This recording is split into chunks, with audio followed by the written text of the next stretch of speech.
Hello friends, today I have made police siren using timer IC 555. Now I will show you it's working.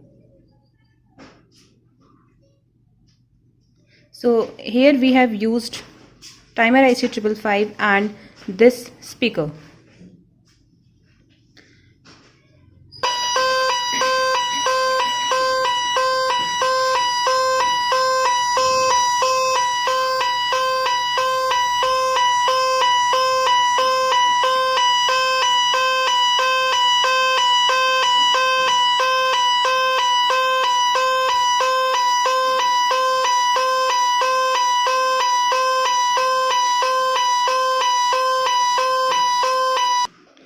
So as you can see, this speaker is creating emergency siren for us,